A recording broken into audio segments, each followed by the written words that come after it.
Yeah. We didn't have a big cookout together, No, you probably heard. I don't like cookouts, the bugs, they invite themselves. Protein. Good. They don't eat dogs. Hey, protein. You invite bugs to your cookout. You help me do it. You invite bugs to your cookout. You You want all somebody sound to- good. I know. Judy Bill Michaels. He might want to come.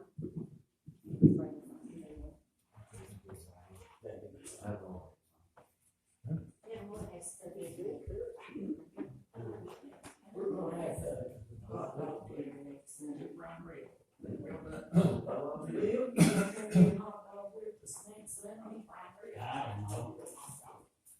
I was just asking. We should be like Lisa Green. Yeah, they're getting cheese. Do you know about drinks? Drinks? Me too. Oh, okay. Yes, they are. Yeah. Now Jimmy's waiting on me. We got Violet in this city. I gotta get him straight down. Oh, Jim put Sister Sue on Curly's. They said they may have to take her to the ER, where she had that neck injury. Both of her shoulder blades across the back and up her neck she's in a terrible pain. She can't even carry her purse. Oh.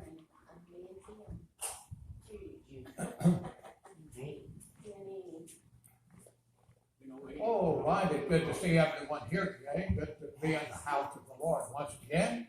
And we trust the Lord will bless us, the Lord will draw us near to Him as we come together in His house. And most of all, Jesus Christ will be honored and glorified as we come together. And so we hope that you will pray then for one another, that the Lord will bless and just touch us by His holy power. And so let us pray. Father, in the name of Jesus, we come now to ask Thee to bless in our service today. Ask Thee that you would just take over and just soothe a blessing to every heart. And may our Father, you just open your word that we may hear and understand. All of these favors and blessings we ask in the name of Jesus and for His sake. Amen. Amen. The book of Matthew, chapter 19. The book of Matthew, chapter 19. The book of Matthew, chapter 19.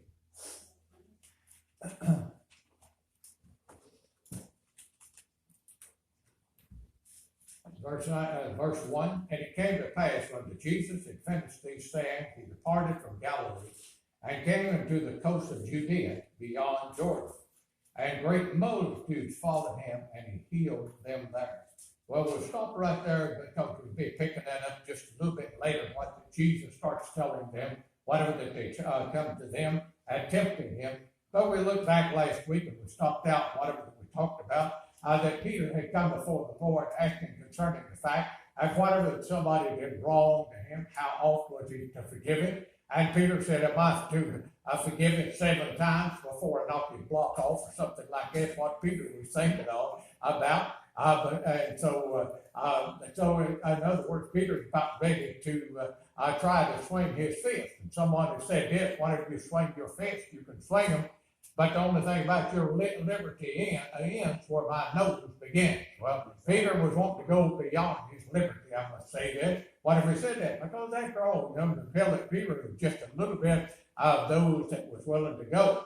Even some of his disciples were such, and whatever that somebody was saying something about them and about Jesus, and they said, Lord, let us fall a fire down from heaven to consume this bunch. Well, I would never notice it. The Lord tells him to forgive him 40 times 7 instead of just 7 times. That'd be 490 times. Well, the number 7 in the Bible is always a number of completeness. So I meant for this, to be able to keep on forgiving. Well, notice that it goes from that to a certain kingdom had happened. whereas this fellow had misused the money that he was given by the king to use. And so whatever he did, why the king then finally ended up forgiving him and said, well, you don't have to pay it back. Well, that fellow was so very unforgiving of others whenever he went out there and he found somebody that owed him something, and then whatever they could not pay him, he had them put in jail. Well, I know we run across a lot of that today, of people that will not honor their promises, not honor what they promise, to pay or to do anything that they like that. And so, but then you can run across it anywhere, the people that are so slick in the way that they deal. So several years ago, whatever I was when I was I'd been put in charge of it. I imagine the service station. Wow. I was fixing to have to go up to visit Uncle Sam up at Fort Knox for a couple of weeks. And so here two boys walked out during the weekend and said, we quit. Well, there was, they needed to get all of that straightened out so that the owner could come in and have somebody to work while I was gone. Well, just one boy, a few days before I'd been with him and conducted a Bible school. And so he wanted to know what I did for work. And I told him, and he said, Harvey, said, I need a job. Well, I remembered that, and whatever I needed somebody right off, and I knew another boy already because of his family knew him that he wanted to work. So I went by and ordered him. Then went by and talked to a pastor that, and I said something about, and my pastor said, give old Tom a job. Give old Tom a job. Well, I did. Well, come to find out, Tom wasn't the best of employees ever was. He had the first about 1 month there, I finally counted up after we finally quit on his own. I paid him $200 a month, $200 that month, and he stole $250. And so he would do some jobs and put the money in his pocket and so forth. And always before, never when a previous fellow was there, I'd even do the books for him. Never had any problems. And once in a while, we might be $2 or $3 short. Well, we used the thing we find it fixed. There was one fellow that always came by to buy his gas, lived on Broad Street. He might come in just as soon as he got $2 worth of gas in, which back then that's 6 gallons of gas. But anyway, he'd say, okay, put that on my bill, pull off. Well, maybe what had happened before that you get in to put that down. Why then somebody else come in, you fill them up, another come in, you wouldn't make me forget about it. Well, we get discussing. And finally, one of us had happened to think, oh, yes, so-and-so put in gas yesterday. We agreed. Well, after this boy came, I never could keep it. I might be $5 over one day, might be $10 short the next day. Well, finally found out where they was coming at. That boy, and one day I hired a new boy besides that later on. Another boy came in and said, I see you ringing up the wash jobs there and grease jobs there. And I said, yes, I am. Well, you're supposed to do that? I said, yeah, you're supposed to ring up even if it's a candy bar over there on the counter there. He said, well, Tom, which the boy that I had hired, that the pastor recommended to him, and said you don't do that. Said you don't just put the money in our wash jobs and grease jobs. Said you just put that money in. Said you don't rig it up on the register. Well, that answered the question, the right thing of what was happening. He was trying to get back in to get that money then later on. Now the register, nobody happened to be there. Well, and so, we find everybody has schemes. So the final thought, and boy, he quit before he got a chance to do anything. He quit and left. But anyway, one Sunday morning, he had the boss man, the man that owned it, came in, said, you've been doing the steam job, haven't you? He said, no. Said I was fixing to do it, and the fellow couldn't wait till I got it done. I had so many customers. And so he said, I said, so I didn't get it done. A few days later, the fellow came in. I said, there. And he said, boy, that car runs a whole lot cooler since he's done cleaned that motor the other Sunday morning.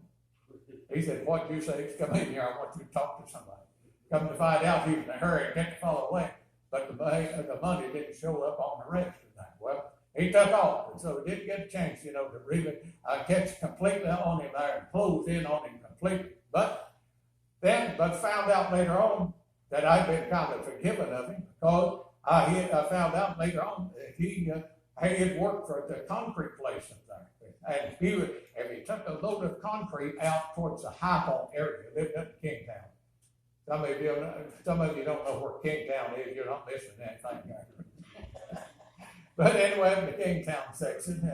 But anyway, if you have to get a load up around the high point area of concrete, he'd always learned how to where he could cut it off and leave about a barrel, wheelbarrow full of concrete. So some of the fellows kind of wondered why they didn't get their full load. Then he runs back to his house, dumped that out in his house, and he had concreted his whole driveway doing that. Well, some people have slickness, So, but then we find that you can't tell, and so sometimes it's hard, a little harder to forgive than we think, whenever there's somebody takes advantage of us like that. So this fellow, whenever the king took advantage of the king forgave him, and then next of all, whatever that he wasn't willing to forgive us. But Jesus is using this for the main illustration to be like he told Peter, to be willing to forgive people, to be willing to forgive people. And so there are some people that get a grudge against somebody, and they're not willing to forgive, and they will carry that grudge the rest of their life. Even I know of two brothers that got mad at each other and lived right straight across from each other and would not speak to each other the rest of their life. How sad that really is, whatever the people are not willing to forgive. But now we notice that whatever we come down to chapter 8, we find Jesus leaves there, and he goes to another place, goes on the coast of Judea. And as he gets there, we will notice that he got a great multitude following. Well, one of the things that Jesus would do, he'd take pity upon people to heal them. Well, so then we find something else we say. We may say he takes pity upon us to heal us too of our sin, where that we have committed against him. But then notice in verse 3, the Pharisees also came unto him, tempting him. Now the Pharisees was a very religious group of that time. They had all of their ceremonies and so forth, and they thought they were right, and that Jesus was wrong. And so they said, is it lawful for a man to put away his wife for any cause, or every cause? And he answered and said to them, have you not read that he which made them at the beginning made them male and female? And for this cause shall a man leave his father and mother, and shall cleave to his wife, and they twain shall be one flesh. Wherefore they are no more twain but one flesh. What therefore God has joined together, let no man put apart. But they say unto him, why did Moses then command them to give a writing of divorce and to put her away? Well, if we look at this, we find that we look and find something about marriage. First of all, as we think about marriage, it is divinely appointed. It is divinely appointed of God. It is a union that God himself established in the Garden of Eden.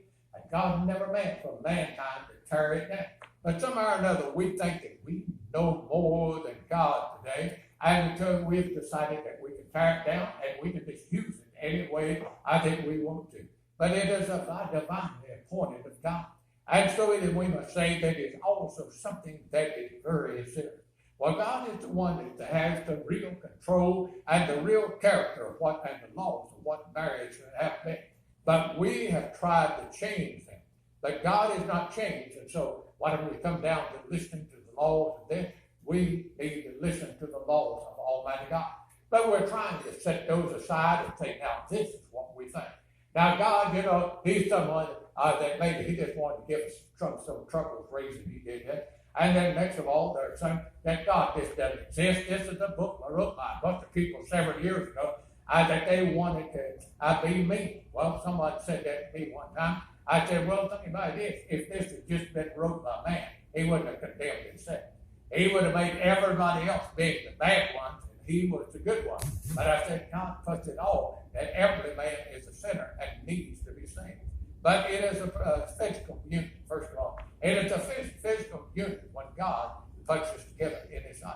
Whenever God puts us together, he considers that we become one in his sight. And so, when we become one in his sight, we are not free to rebel and roam like we did before. We are to cleave unto that person that we have come together with. That person whom that the Lord has brought us together. So I think that many people need to come to the point that they consider the Lord in that matter. Consider the Lord first of all. Ask them, is that the right one? Is this the right one? Not, I don't know, boy, I'm dating a beauty queen now. Boy, I've got one that's real friendly, something like that. But we need to consider, is it the one the Lord would have us to have? Is it the one the Lord would have us to have? Is the way that the marriage should be started out for every individual? Well, now, we must say that, for those who get married before they get saved, then come to know Jesus Christ as their personal Savior, they come under a law now. We might be able to say what the Lord is saying here concerning the fact of what they are bringing in. But then we find that marriage, it is a permanent one. The Lord meant for marriage to be a permanent one. He didn't mean for them to be having a new partner in 30 days. But what have we done? We've become Hollywood stars on our married and getting married today. We've become married. And so what has happened? We want to follow this table, want to find all of the others that had more marriages, and some of them just about run out of numbers on the computer in order to keep up with the marriage of some of them. But anyway, well, if I don't like them, I'll just go out and hunt another. I know the lady right now, that first church I had, she said this, she said, when I got married, it don't work out, I'll just get a divorce. Well, another person told me, then another lady told me, when I married John, she said I didn't marry John to divorce him. Well, that's the attitude that people need to come into marriage with they being a permanent union. But many people are just saying, well, I'll get out and try to hunt another. Well, whenever we think about marriage, it is something that is very serious.